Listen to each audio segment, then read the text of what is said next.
안녕하세요. 뉴욕TV 아트앤머니입니다. 오랜만에 인사를 드리죠. 그러다 보니 밀린 이야기들이 지금 너무 많은데요. 오늘 이 이야기들을 몽땅 한 번에 다 해보려고 합니다. 지금 아트마켓이 어떻게 돌아가고 있나, 얼마 전에 아트바젤 홍콩도 열렸었고 해서 여러분들이 관심이 많으실 텐데요. 지난 몇 년간 미술 시장은 약간 주춤하고 침체된 분위기였습니다. 그런데 이 침체기다라는 생각을 무색하게 만드는 신호들이 몇 가지 나타나고 있는데요. 오늘 이 이야기를 차례대로 해볼까 합니다. 첫 번째로 크리스티 옥션 이야기를 해보려고 해요.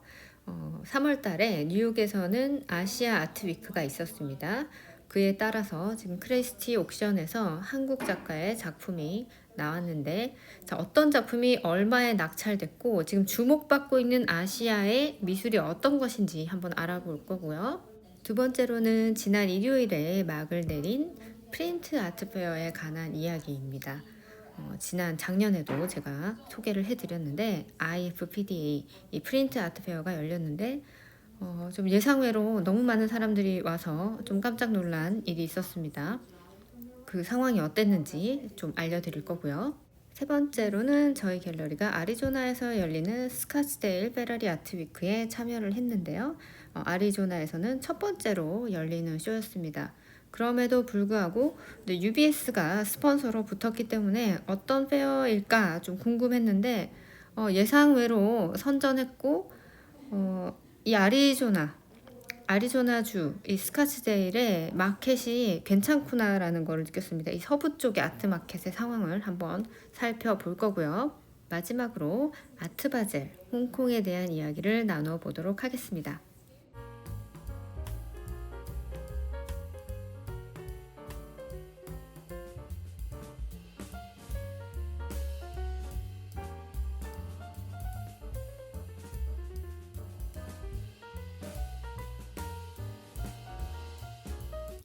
자, 옥션에 관심이 있으셨던 분들은 아마 뉴스를 통해서 크리스티 옥션에 이제 달 항아리가 나왔고 얼마에 팔렸고 누가 사갔는지 이런 뉴스 기사를 읽으셨을 겁니다. 매년 뉴욕에서는 3월달 정도가 되면은 이 아시아 위크라는 것이 열립니다. 그래서 뉴욕에 있는 아시아 미술을 다루고 있는 갤러리들, 그리고 미술관, 아시아 소사이어티들, 크리스티 옥션, 소더비 이런 보넴즈 같은 큰 굵직한 옥션들도 같이 참여를 하고 당연히 한국 문화원이라던가 일본 문화원 이런 곳들도 함께 참여를 하고 있습니다. 그래서 이 옥션이 그냥 열리는 게 아니라 이 아시아 위크의 날짜에 맞춰서 이 아시아 미술들의 옥션이 열립니다. 자, 미술 투자를 하시는 분들이라면은 이런 사이클을 좀 잘 알고 계셔야 됩니다. 이 가격이 올라가고 내려가는 게 그냥 우연히 무턱대고 막 그냥 이렇게 지나가는 게 아니라 상당히 시장에는 짜임새가 있다는 걸 알게 되면 많은 것들이 보입니다. 자, 지금 여러분이 보고 계시는 이 작품은 인도 작가 후세인의 작품인데 경매 최고가를 달성해가지고 아주 주목을 받았습니다. 1370만 불의 낙찰을 받았고 추정가의 4배에 달하는 금액의 낙찰을 받은 거예요. 크리스티 옥션, 뉴욕에 있는 크리스티 옥션은 락펠러 센터 바로 앞에 있습니다. 굉장히 크고요. 전시장이 굉장히 크기 때문에 이 아시아 위크가 열리는 동안에 일본, 중국, 한국, 인도 이런 작가의 작품들이 대거 출품이 되는데 고려시대 고려청자부터 시작해서 조선 백자 그리고 컨템포러리 작품까지 쭉 이어져 있잖아요. 각국의 나라의 그런 작품들이 많이 있기 때문에 다 돌아보려면은 엄청나게 시간이 많이 걸리고요. 진짜 이 작품을 제대로 보시는 분들은 프레시라이트라든가 돋보기를 다 직접 가지고 옵니다. 그래서 아주 자세하게 들여다보면서 이렇게 하나씩 기록하면서 작품을 꼼꼼하게 기록하면서 이제 어떤 작품을 낙찰을 할까, 낙찰 받을까 이렇게 고민을 하는 모습들을 볼 수가 있습니다. 온라인 경매로 비딩을 할 수 있는 작품들도 모두 전시가 되어 있습니다. 그래서 관심이 있는 분들은 직접 가서 작품을 확인하고 육안으로 확인하고 도자기 작품 같은 경우는 직접 만져보겠다, 내가 직접 들여다보겠다고 하면은 작품을 꺼내어 주십니다. 그래서 여러분들이 아주 자세하게 어느 부분이 깨져 있는지 뭐가 잘못된 게 없는지 확인을 일일이 다 하실 수가 있어요. 그리고 비딩은 온라인으로 하는 겁니다. 옥션에서는 이 이브닝 세일에서는 상당히 비싼 작품들이 많이 나오지만 이 낮에 하는 옥션 같은 경우는 현장에서 하는 옥션이라고 할지라도 정말 좋은 가격에 구입을 할 수 있는 작품들이 많이 나옵니다. 그래서 관심이 있는 분들은 옥션에 가셔서 좀 내가 작품을 좀 좋은 가격에 낙찰 받고 싶다 하시는 분들은 이 낙경매에 가셔서 작품을 한번 비딩을 해보세요. 시도를 해보시면 정말 의도치 않게 좋은 작품을 좋은 가격에 낙찰 받으실 수도 있어요. 뭐 유찰은 거의 없었던 것 같고요. 이 낙경매에서도 작품 가격이 일단 마음에 안 들게 나오면은 계속 가격을 올리는 사람도 있습니다. 뭔가 그 작품과 연관이 된 사람이 혼자서 막 가격을 올리는 그런 모습도 볼 수가 있어요. 이번 아시아 위크의 크리스티 옥션 경매에 나온 작품들을 보면은 지금 가장 그 토픽으로 주목을 받고 있는 섹션은 인도 작가의 작품들입니다. 인디아관이 그 고대 미술부터 시작해가지고 현대 미술까지 상당히 많은 부분 할당을 해서 이렇게 자리를 차지하고 있는 모습을 볼 수가 있습니다.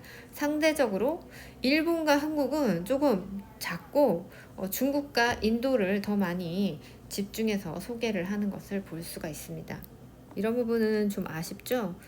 한국과 일본은 생각보다 여기서 차지하는 비중이 너무 작다라는 생각이 들어서 많이 아쉬웠어요.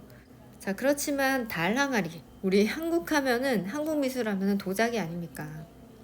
이 달 항아리 같은 경우는 미국인이 새롭게 낙찰을 받았는데 한국 돈으로 41억 원의 낙찰을 받았다고 합니다. 한국 작품은 이번 경매에서 총 28점이 팔렸는데요. 전체를 합한 금액이 총 64억 원 정도가 되니까 그 중에 이제 41억 원이 달 항아리잖아요. 달 항아리가 전부 다 했다라고 보셔도 무방할 겁니다. 고려청자 작품도 나오긴 했는데 여러분 그 박물관이나 이런 데 가셔서 고려청자 직접 보신 적 있으시겠죠? 예, 많은 분들이 박물관에서 진짜 그 국보급 고려청자를 보신 분들이 있을 텐데 그런 비치색, 진짜 아름다운 그 고려 청자의 색깔을 가지고 있는 작품들은 이 경매에 사실 잘 나오진 않아요. 그런 작품이라면 굉장히 비싼 값에 낙찰이 되겠죠? 색깔이 조금 탁해요. 자, 그리고 고미술 이외에도 자, 윤명락의 가을 향기, 이 사과 그림 있죠? 사과 그림은 7,300만 원. 그리고 최명령 작가의 작품이 한 1억 7천만 원 정도의 낙찰을 받았습니다. 경매가, 경매 낙찰가는 이 실거래가하고는 약간 다릅니다. 실거래가는 여기에서 옥션에 지불한 어떤 수수료라던가 다른 비용들이 막 보태지거든요. 그리고 이제 되파는 거니까 옥션에 낙찰 받은 가격에서 또 되파는 거니까 여기서 이제 가격이 더 올라간다 이렇게 생각하시면 됩니다. 컨템포러리 아트 같은 경우는 일본 갤러리들이 꽤 많이 있거든요, 뉴욕에. 자, 그럼에도 불구하고 이 옥션에서는 조금 비중이 작다라는 생각이 들었습니다. 뭐 한국은 말할 것도 없고요. 그럼 제가 아시아 위크에 대한 그 웹사이트를 여기 댓글에다가 링크를 걸어 둘 테니까 여러분들도 들어가셔서 아시아 아트 위크가 뉴욕에서 열리는데 이게 어떤 건지 한번 좀 자세히 살펴보세요. 자, 어떤 갤러리가 참여했고 어떤 작가들이 작품을 내놓았고 지금 뉴욕에서 주목하고 있는 이 아시아에 대한 히스토리는 어떤 건지를 좀 잘 알아보면 이 다음이 있는 거죠. 여러분 컬렉팅을 하시든 뭐 전시를 하시든 간에 이 스케줄을 좀 깨뚫고 있으면은 준비가 되잖아요. 뉴욕에서 주목을 받는다는 것은 상당한 의미가 있고 우리 한국 미술인들은 뭐 뉴욕에 계시는 분들이나 뭐 미국에 계시는 분들이나 아니면 뭐 한국에 계시는 분들이나 다 마찬가지겠지만 이런 기회들을 좀 잘 활용을 해서 전시를 준비할 수도 있고 또 어떤 이 낙찰 받는 거 경매에 참여하는 것도 준비를 할 수 있을 겁니다. 작품을 내놓는 것도 마찬가지고요. 좋은 작품을 많이 내놓아야 또 이 작품이 전시가 많이 되고 많이 알려지고 낙찰을 받을 수가 있습니다. 자, 이렇게 뉴욕에서 이정섭 작가의 작품도 볼 수가 있어서 너무 좋았어요. 자, 그 다음은 뉴욕에서 열렸던 IFPDA 프린트 아트 페어에 관한 소식입니다. 제가 일요일 날 문 닫는 날에 방문을 했어요. 보통 마감하는 날에 저녁 시간이 되면은 사람들이 좀 빠지기 마련인데 사람이 너무 많은 거예요. 그래서 무슨 일이지? 하고 좀 놀랬던 그런 페어였습니다. 자, 그리고 이제 부스에서 만난 갤러리스트들과의 이제 이야기를 나눈 것도 있고, 거기에 플러스 알파 이제 제가 뉴스 기사를 찾아본 결과 시장이 이번에 정말 좋았다라는 것을 알게 됐습니다. 원래 미술 시장이 좀 침체되는 그런 상황에서는 프린트가 잘 팔립니다. 더군다나 이 IFPD 같은 경우는 이 멤버들만 참여를 할 수 있는 수준 높은 프린트 아트 페어입니다. 한마디로 믿을 수 있는 퍼블리셔가 발행을 하고 또 믿을 수 있는 딜러들이 판매를 하는 그런 페어이기 때문에 많은 분들에게 인기가 있죠. 그리고 상당히 이제 좋은 작품들이 많이 나옵니다. 프린트 에디션뿐만이 아니라 유니크도 나오는데 페이퍼를 기반으로 한 유니크, 그러니까 하나만 있는 작품이죠. 그런 작품들도 많이 나옵니다. 주최 측에 따르면은 티켓 판매가 지난해보다 40% 이상이 늘었고요. 그다음에 VIP 이제 신청 건수가 50% 이상이 더 늘었습니다. 거기다가 샴페인 바에서 샴페인을 50% 이상 매출을 더 올렸다고 해요. 일단 방문객이 상당히 많았다는 걸 알 수가 있죠. 여기 지금 전시가 열리고 있는 장소는 어퍼 이스트 사이드예요. 여기서 덜 윈터쇼도 열리고 그 다음에 테파프도 이 장소에서 열립니다. 이 IFPDA가 제비센터, 아모리쇼가 열리는 그 컨벤션 센터에서 또 열렸었는데요. 이 아모리 빌딩, 이 어퍼이스트 사이드에 있는 이 빌딩으로 옮긴 이후로 더 사람들이 접근성도 좋아지고 좋아하고 방문을 많이 한다고 합니다. 뭔가 이 제비센터가 웅장하고 대형 무슨 컨벤션 같은 느낌을 준다면 이 아모리 빌딩 같은 경우는 뭔가 부티크 쇼 같은 느낌을 주면서 좀 뉴욕 사람들이 좋아하는 어떤 편안한 분위기를 만들어내거든요. 자, 그리고 IFPD도 프린트 아트 페어이긴 하지만 어쨌든 아트 페어이기 때문에 이 뮤지엄, 미술관 전시하고 매우 밀접하게 관련이 있습니다. 미술관에서 지금 전시가 되고 있는 작가들의 작품이 이렇게 딱 나와 있는 거를 볼 수가 있습니다. 이 아트 마켓하고 이 전문가적인 영역, 미술관이라던가 뭐 비엔날레라던가 아니면 비영리 어떤 기관에서 소개하는 작가가 아주 밀접하게 연관이 되어 있습니다. 자, 이 작가, 지금 지나가고 있죠. 피닉스 아트 뮤지엄에서 지금 전시를 하고 있습니다. 이 작가가 지금 게인스라는 작가인데, 이 작품 하나를 보면은 그냥 단순하게 어떤 나무 작품으로 보이는데, 실제로 지금 피닉스 아트 뮤지엄에 지금 전시를 하고 있는 작품은 설치 작품인데, 그 작품을 본 사람은 이 작품을 이해하겠죠. 그리고 이 작품을 단편적으로 보는 게 아니라 그 작품 전체에 대한 이해도를 가지고 이 작품을 보는 거예요. 예를 들자면, 그래서 이 미국 페어 같은 경우는 뮤지엄에서 소개가 되고 있거나 소개가 얼마 전에 된 작가들은 반드시 아트페어에 작품이 나옵니다. 이 마켓과 매우 밀접하게 관련이 있습니다. 바로바로 즉각 반응이 옵니다. 자, 이렇게 프린트를 기반으로 하고 있기 때문에 굉장히 유명한 작가라고 할지라도 어느 정도 적정한 가격선에서 구매를 할 수 있고 소비자를 쉽게 지갑을 열게 할 수 있는 페어이기 때문에 지금 미술 시장이 조금 침체인 경우에 이런 프린트 아트 페어가 더욱 인기가 있는 것이 아닌가라는 생각이 듭니다. 네, 그리고 저희 갤러리가 이제 스카츠데일 페라리 아트 페어에 참가를 했습니다. 스카츠데일 페라리 아트위크는 올해로 첫 번째로 스카츠데일에서 열리는 아트페어입니다. 아리조나에서 아트페어가 처음 열리는 거죠. 최근에 코로나 이후로 뉴욕이나 캘리포니아에 살던 사람들이 많이 이주를 했는데 그 중에 한 곳이 바로 이 스카츠데일, 아리조나입니다. 많은 뉴요커들이 플로리다로도 이주를 하고 뭐 텍사스로 간 사람들도 있고 한데 캘리포니아 지역에 있는 서부 지역에 원래 살던 사람들은 또 이쪽으로 많이 옵니다. 근데 제가 만나본 사람들을 보니 뉴욕에서 이주하신 분들이 꽤 많이 계시더라고요. 그리고 이 아리조나주에서 피닉스라는 곳에 한국 사람들도 많이 살고 거기가 좀 큰 대도시인데 이 스카츠데일은 약간 신도시 같은 느낌입니다. 그래서 좀 깨끗하고 뭔가 건물들도 다 새로 지어진 느낌이면서 아주 분위기가 좋습니다. 100개가 넘는 갤러리가 참여를 했고 스폰서가 이제 UBS가 들어왔기 때문에 아무래도 이 가능성이 있다라고 생각을 했던 것 같습니다. 그리고 나서 이제 갤러리들이 참여율이 엄청 늘은 거죠. 그리고 VIP 파티 티켓이 모두 솔드아웃이 돼서 상당히 기대를 했습니다. 자, 실제로 딱 뚜껑을 열어보니 첫날에 VIP 데이에 손님이 생각보다 많지 않은 거예요. 그래서 뭐지? 이게 시장이 좀 별로 안 좋은가? 라는 생각도 했는데 이제 하루 이틀 지나고 3일째 4일째 되니까 실 고객들이 막 오기 시작하더라고요. 보통 대부분의 아트페어는 이제 그런데 잘 파는 몇 개의 부스들은 굉장히 작품을 많이 팔고 대부분의 다른 부스들은 작품을 아예 못 파는 경우도 많은데 지금 이 페어에서는 거의 모든 부스들이 작품을 다 판 것 같습니다. 대형 조각 작품들도 많이 나갔고 아주 큰 사이즈의 페인팅이나 사진들도 많이 나갔고요. 특징이 있다면 이 동부 쪽하고 서부 쪽하고는 테이스트가 조금 확실히 다르다라는 거를 반드시 이게 알아야 됩니다. 이쪽 동네 사람들이 선호하는 어떤 상징이 있고 색감이 있습니다.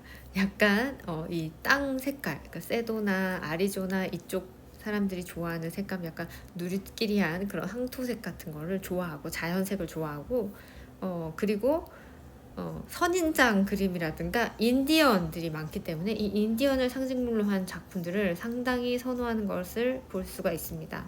그리고 최근에 지금 스카츠데일이라는 곳에는 새 아파트들도 럭셔리 아파트들이 많이 들어서지만 기본적으로는 미국 사람들이 다 이 하우스에 살고 있습니다. 그래서 대형 조각 작품들이 상당히 잘 팔린다라는 것을 알 수 있습니다. 지금 방금 보고 계시는 지금 바로 앞에 있는 이 노란색 유리관으로 되어 있는 이 작품도 팔렸고요. 이쪽 부스에서도 선인장을 그린 작품도 팔렸고 많이 팔렸습니다. 이 조각 작품도 이 작가님의 작품도 팔렸습니다. 네, 저희 부스는 물론이고 제 주변에 있는 부스들이 거의 다 작품을 잘 팔았습니다. 그리고 아트페어에 이렇게 보면은 중간중간에 커다란 조각상이나 설치 작품들이 설치되어 있는 것을 보실 수 있는데요. 이제 그런 것들은 부스가 따로 이제 돈을 더 내고 어떤 프로젝트에 참여를 하는 거예요. 그래서 프로젝트에 이제 참여를 하면은 아무래도 그게 좀 돋보이고 많은 사람들이 볼 수 있는 장소에 놓여지기 때문에 작품이 팔릴 가능성도 높아지는데요. 이번에 프로젝트에 참여한 대형 조각 작품도 팔렸습니다. 자, 조금 전에 말씀드렸듯이 이 스카츠데일이라는 곳에서 처음 열리는 아트페어라고 했잖아요. 아리조나 자체에서 처음 열리는 아트페어입니다. 그런데 사람들이 이 문화적인 갈증이 상당히 있는 거예요. 그냥 이렇게 미술관에 가서 작품을 보는 거 말고 실제 구매하고 싶은 거죠. 작품을 사고 싶어도 이 갤러리가 아주 많지는 않기 때문에 그동안에 아트 컬렉팅을 하고 싶어도 선택 여지가 많이 없어서 못했던 갈증이 있었던 분들이 이렇게 많았구나라는 것을 느낄 수가 있었습니다. 한마디로 구매력 있는 사람들은 지금 이곳에 많다. 저희 부스도 예상외로 선전을 하면서 작품을 많이 소진했는데 이렇게 처음 오는 페어에서 이렇게 작품을 많이 팔면은 이제 기대치가 막 높아져가지고 굉장히 신이 나죠. 그래서 다른 부스에 가서 또 작품을 사기도 합니다.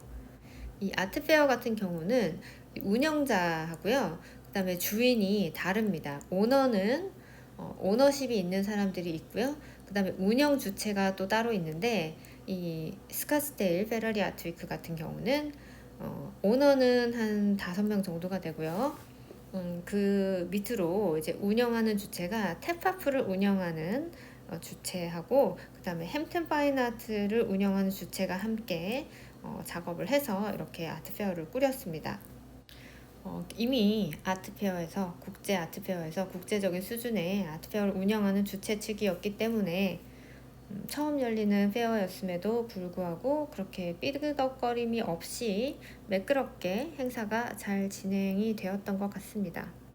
회를 더 거듭하면 거듭할수록 좀 더 많이 알려져서 시장이 더 좋아지지 않을까라는 기대감도 가지고 있어요. 자, 아메리칸 드림이 끝났다라고 말하는 사람들도 많죠. 자, 그런데 과연 그럴까라는 생각이 요즘 점점 더 많이 들고 있습니다. 뉴욕이나 LA 같은 대도시의 발전, 개발이 다 끝났다라고 생각하는 사람들도 있겠지만 지금 뉴욕의 미술 마켓은 점점 더 커지고 있거든요. 페어의 수는 점점 더 늘어나고 있습니다. 갤러리 수도 더 늘어나고 있어요. 전 세계에서 다 몰려들고 있고요. LA 같은 경우도 마찬가지예요. LA 경제가 망가졌다. 지금 마약 문제가 심각하다. 노숙자 문제가 심각하다고 하지만 아트 갤러리는 점점 더 늘어나고 있습니다. 지금 그게 현실입니다. 수요가 없는 곳에 공급을 하는 사람이 들어가지는 않아요. 컬렉터가 없으면은 거기에 들어갈 이유가 전혀 없죠.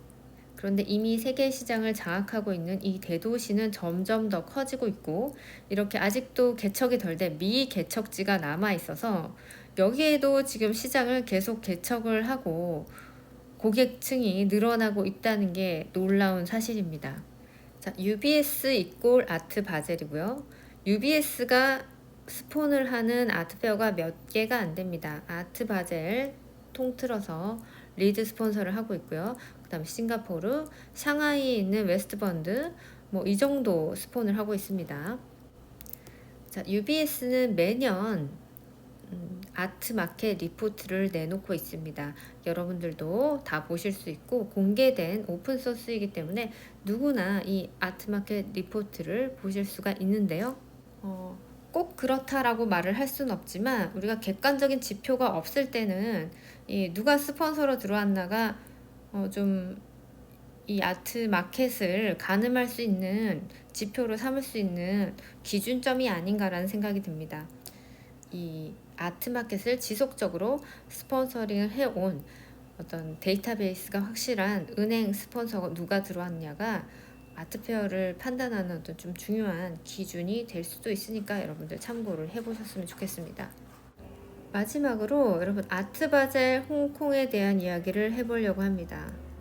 한국에서 홍콩은 3시간 정도밖에 걸리지 않으니까 정말 많은 분들이 직접 가서 작품도 보시고 또 구매도 하셨을 것이라고 생각이 되어지는데요. 이번 아트바젤 홍콩의 가장 빅 이슈는 아무래도 젠지 수집가들의 증가였습니다. 그리고 미국과 중국 컬렉터들이 기하급수적으로 감소하고 대신에 동남아 출신의 이 수집가가 엄청나게 많이 늘었다는 사실입니다. 메이저 갤러리들의 판매는 여전히 판매율은 좋았고 또 여전히 이 메이저 갤러리들이 최고 수준의 작품을 홍콩으로는 가져오지 않는 것이 또 문제가 되고 있긴 합니다. 이거는 누구 탓을 할 수는 없겠죠. 최고 수준의 작품을 가져왔는데 이게 안 팔리면은 그 손실이 너무나 크고 리스크가 크기 때문에 그것을 가져오기는 조금 망설여지는 부분이 있을 겁니다. 갤러리 입장에서는. 아무래도 이 미국 본토나 바젤만큼 아주 최고 수준의 작품이 팔릴 정도의 구매력은 조금 약하다는 것이 지배적인 의견입니다. 싱가포르와 필리핀의 컬렉터가 상당히 많이 증가했다고 하고요. 레비골비 다이앤 같은 경우는 작년에 많은 판매율을 올렸음에도 불구하고 올해는 참가 자체를 하지도 않았습니다. 자, 이제 곧 5월이 되면은 뉴욕은 프리즈 아트 위크가 열립니다. 뉴욕 같은 경우는 페어가 상당히 많아요. 프리즈 아트 페어를 필두로 해서 그 위성 페어들이 굉장히 많기 때문에 뉴욕 같은 경우도 레이어가 상당히 다양합니다. 이 뉴욕과 마이애미 시장의 차이점은 뉴욕 같은 경우는 이 동부 지역 사람들, 뉴욕 사람들, 그리고 동부 지역 사람들이 이제 주로 방문을 하고 아트 컬렉팅을 하는 것에 반해서 마이애미 같은 경우는 외부에서 사람들이 이렇게 여행을 많이 온다는 점, 이 점이 달라요. 그래서 마이애미 같은 경우는, 마이애미 아트 바젤 같은 경우는 외부 아트 컬렉터들이 많이 모여들고, 이 뉴욕 페어 같은 경우는 뉴욕을 중심으로 이 동부 지역 사람들이 이제 대부분의 컬렉터의 이제 역할을 하고 있다라고 보시면 됩니다. 그래서 이 뉴욕 마켓은 중간 가격대의 작품들이 세일즈가 좀 힘들어요, 항상. 만불 이하의 좀 리저너블한 가격대의 작품들은 항상 잘 팔리고, 또 아니면은 이제 하이엔드 작품들은 항상 수요가 있고, 하지만 이제 그 사이에 끼어 있는 작품들은 시장에 영향을 또 많이 받기도 하지만, 이 뉴욕 사람들 같은 경우는 라이프 익스펜스를 굉장히 많이 지출하기 때문에 사람들이 수준은 높은데, 그러니까 그 수준이라는 게 어떤 걸 얘기하는 거냐면 이 지적 수준, 그 예술을 보는 이 시야는 굉장히 높은 편입니다. 그에 반해서 이 지출해야 될 돈이 많기 때문에 수입이 많아도 이 예술에 돈을 지출한다는 게 상당히 많은 이 수입을 필요로 합니다. 이 미드 커리어 아티스트들에게 상당한 챌린지일 수가 있습니다. 이 뉴욕 마켓은. 그리고 가격대도 마찬가지고요. 하지만 여기에서 잘 뚫고 나가면은 사실 전 세계 어디에서도 뭔가 인정을 받기가 쉬워집니다. 자, 스카츠데일 페라리 아트위크 영상 끝까지 보시고요. 얼마 안 남았고 여기 좋은 작품들이 많으니까 끝까지 봐주시고, 마지막으로 여러분들께 세도나 영상을 보너스 영상으로 보내드리도록 하겠습니다. 세도나는 이 명상을 하는 곳으로 유명한 장소죠. 지구상에서 가장 볼텍스 에너지가 강해서 이 세도나의 그 레드락, 땅을 밟으면은 이 에너지가 정화가 된다고 하죠. 힐링이 필요하신 분들은 이 세도나 영상을 감상하시면서 힐링하는 느낌도 함께 느껴보시길 바라겠습니다. 오랜만에 영상을 업로딩을 하는 거라 뭔가 축약을 해가지고 한 번에 이야기를 나누어 보았습니다. 자, 결론적으로 아트 마켓이 지금 위기다라고 하지만은 미국 마켓이 그렇게 나쁘지 않다, 괜찮다 라고 보여집니다. 아직까지는 그렇습니다. 사실 이 작품성이 탄탄하고 어떤 레퍼런스가 확실한 작품들은 미술 시장이 뭐 나쁘더라도 이 영향을 크게 받지 않습니다. 항상 안정적인 가격대로 잘 유지를 하고요. 설사 마켓이 안 좋아서 가격이 떨어지더라도 크게 떨어지지 않고 잠시 주춤할 뿐, 그냥 홀드를 하고 있으면은 나중에 마켓이 좋아졌을 때 결국 좋은 값을 되찾을 수가 있습니다. 아트 마켓은 일반 다른 자산 공간은 다르게 마켓의 경제에 영향을 크게 받지 않고 덜 받는 자산군입니다. 자, 지금 제가 보여드리는 이 영상 속에 작품들이 상당수가 많은 작품들이 다 팔려 나갔기 때문에 여러분들 이제 보시면서 어떤 작품들이 많이 팔렸구나, 아리조나에서는 이런 작품들이 인기가 있구나, 좀 판단을 해보시고 가늠을 해보실 수 있는 좀 기준이 될 수 있지 않을까라고 생각이 됩니다. 여러분 영상을 끝까지 봐주시고요. 마지막에 세도나 영상도 함께 봐주세요. 자, 그럼 저는 다음 시간에 찾아뵐게요. 여러분 감사합니다.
lecture, the only reason I'm doing it as well.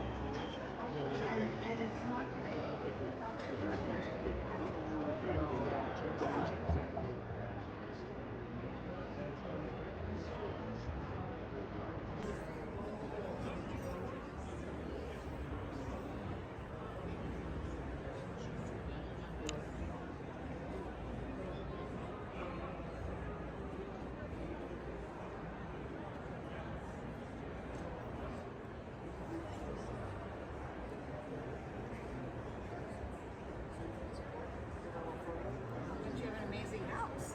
Oh my gosh. I will. I will. Thank you.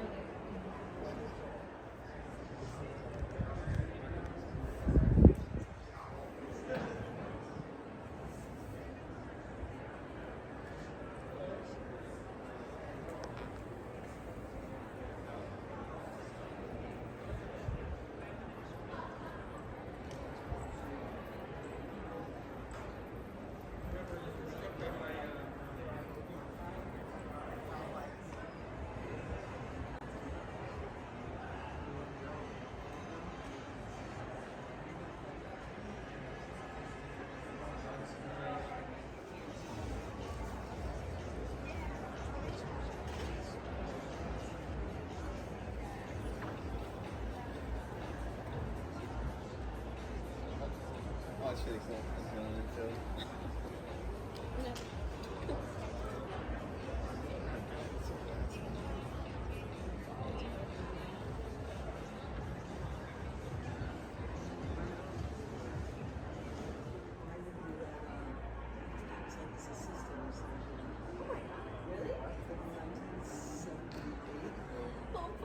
So I had a job at my work study job was part of our job. He was like, so when I think about technical stuff, I think about darkening stuff. But when it said you were my like assistant, I'm thinking, maybe, but I don't think I was any good. I don't know.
He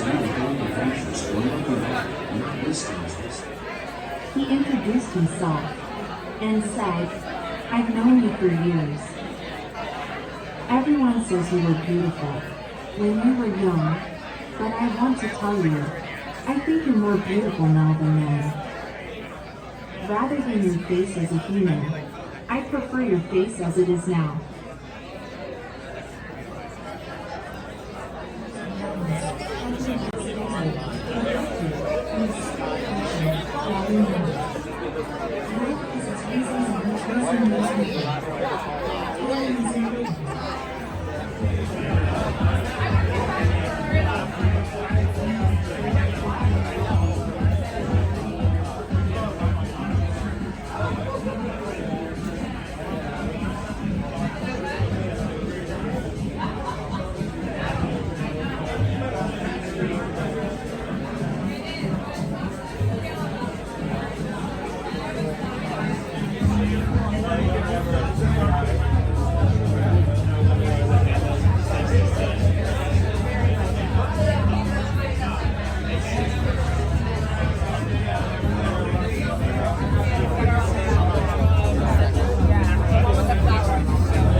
Okay, so this is in picture.